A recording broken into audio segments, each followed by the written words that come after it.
dilaksanakan oleh PSMTI di Maros seperti apa?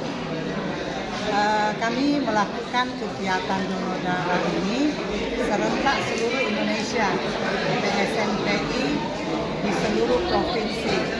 Dan kami Sulawesi Selatan, kami sudah melakukan donor darah ini sejak tanggal 17 dan 18 September yang lalu di beberapa lokasi. Dan pada hari ini kita lakukan di Maros dan besok di Sengkang. Target kami 2.000 kantong untuk Sulawesi Selatan. Kami sudah mencapai 1.542 kantong per kemarin tanggal 18 September.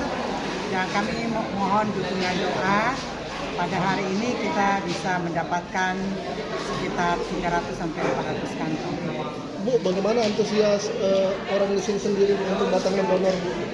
Ya, kami bekerja sama dengan Bapak Bupati Khairul Syam untuk mendatangkan ASN-nya, stafnya, dan juga beberapa komunitas yang lain untuk mendonorkan darahnya untuk mencapai target pada hari ini. Berapa hari, Bu, pelaksanaannya di sini? 1 hari saja. 1 hari saja, Bu. Hari ini di berapa titik, Pak? Hari ini 1 titik di Maros. Ya. Target hari ini Besok berapa? Target hari ini berapa? Target hari ini 400 kantong.